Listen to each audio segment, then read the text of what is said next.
बच्चों आज हम पढ़ेंगे साइंस फिजिक्स चैप्टर 1 जिसका नाम है लाइट, और ये इसका पार्ट 2 मैग्नीफिकेशन वाला पार्ट। रिफ्लेक्शन वाला पार्ट हमने पिछले वीडियो में कर लिया, जिसका वीडियो का लिंक आपको कमेंट में मिल जाएगा। अभी स्टार्ट करते हैं।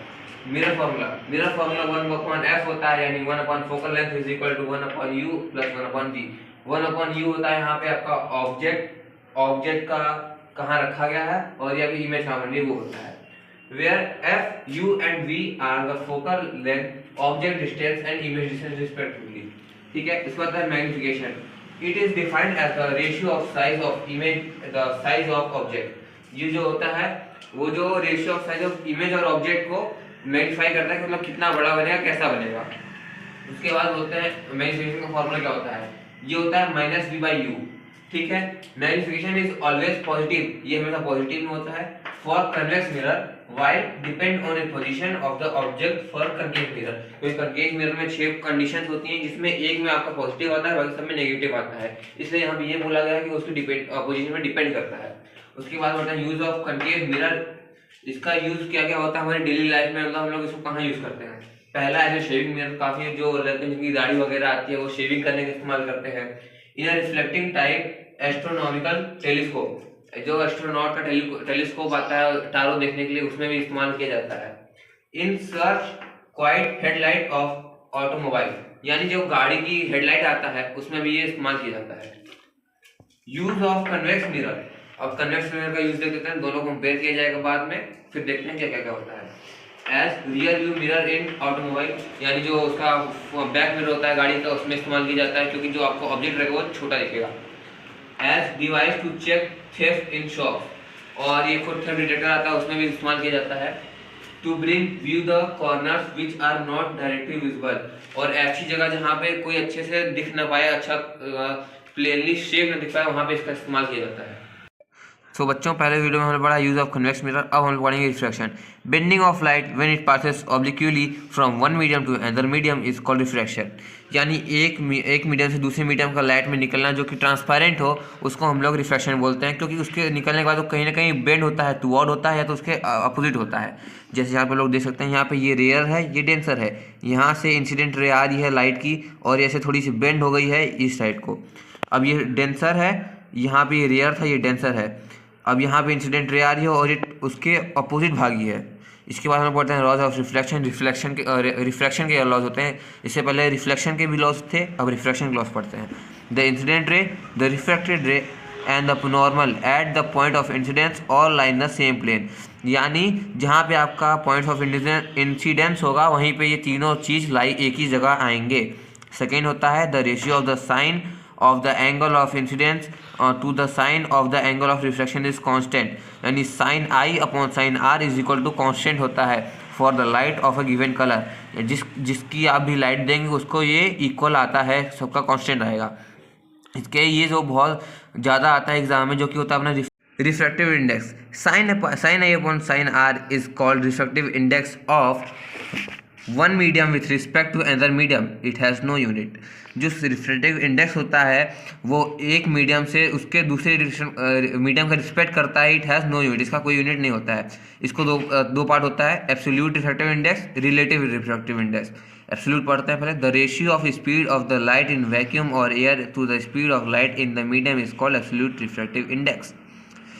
जो रेशियो ऑफ स्पीड होता है, जो लाइट की स्पीड रहती है, वो वैक्यूम और air to the speed of light in the medium, इन दोनों मीडियम में इसको जो ट्रैवल करेगा उसको हम लोग बोलेंगे एब्सोल्यूट रिफ्रैक्टिव इंडेक्स। इसका फॉर्मूला होता है n is equal to speed of light in air, air में स्पीड की light, upon speed of light in the medium, यानी खुले में और जहाँ पे आप उसको डालेंगे वहाँ की भी होगी।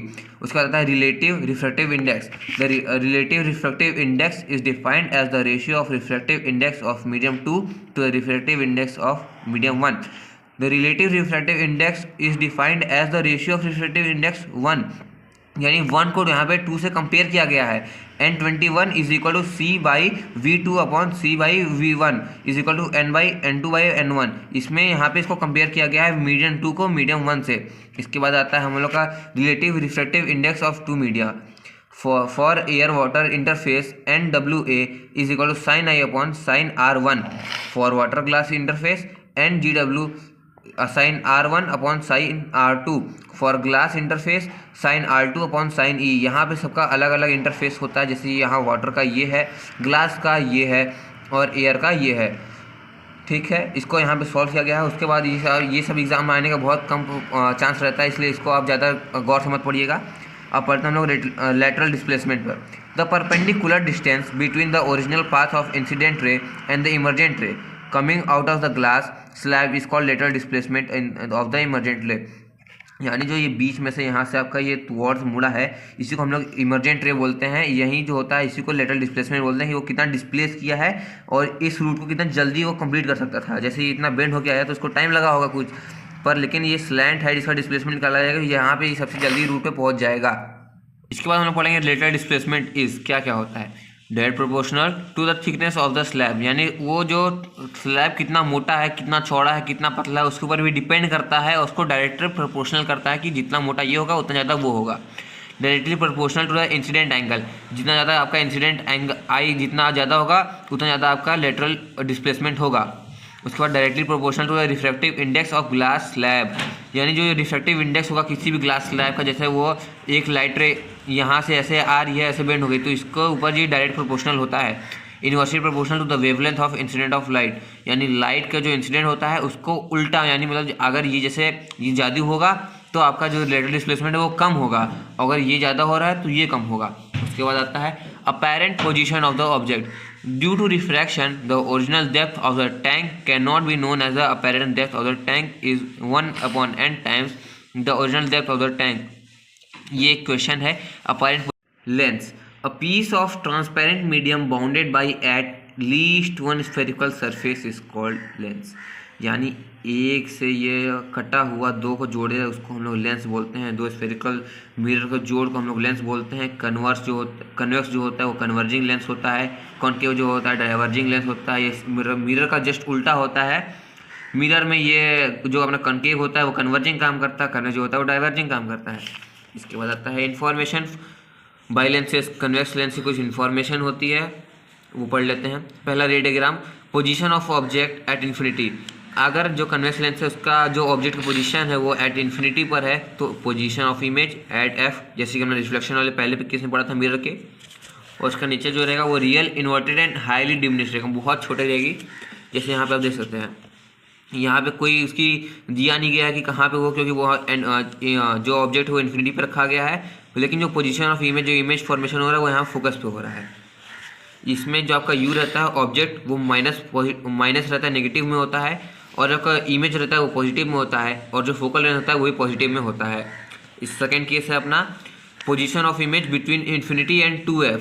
ये जो अपना लेंस होता है उसमें बहुत सारे टॉपिक्स होते हैं, नेम्स होते हैं। यहाँ पे 2f होगा, यहाँ पे f होगा। यहाँ पे सेंटर ऑफ कर्वेचर को 2f बोला जाता है और f को फोकल लेंथ बोला जाता है, और यहाँ पे इसको o बोला जाता है, यानी बीच का माना जाता है। और यहाँ पे आपका सिमिलर वाला f और यहाँ पे 2f, इधर का इधर सेम होता है दोनों। यहाँ पे बोला है between infinity and 2f, between f and 2f, यानी जो आपका ऑब्जेक्ट रहेगा वो 2 बिटवीन इन्फिनिटी या इसके बीच में, यहाँ जैसे इसमें यहाँ रखा हुआ है, और जो इमेज की पोजीशन है वो f और 2f के बीच में है, यानी यहाँ बनी हुई है। इसमें जो आपका ऑब्जेक्ट की पोजीशन रहेगी वो नेगेटिव रहेगी, इमेज का पॉजिटिव रहेगा और फोकल लेंथ का पॉजिटिव रहेगा। इसके बाद आता है आपका तीसरा केस जो कि है एट 2f, यानी सेंटर ऑफ कर्वेचर पे यहाँ पे रखा गया है। यहाँ पे सेंटर ऑफ कर्वेचर इसको आप सी भी बोल सकते हैं, लेकिन पोजीशन ऑफ इमेज भी 2f है, यानी आपका सिमिलर वही वाला केस आ जाता है रिफ्लेक्शन वाला। जैसे यहाँ पे आपका कटा है तो उसके अपोजिट साइड यहाँ आपका 2f पे ही बना है। इसको आप लोग पिछले केस से सिमिलर ले सकते हैं। इसमें आपको कोई भी परेशानी होगी तो आप मुझे कमेंट में बोल सकते हैं।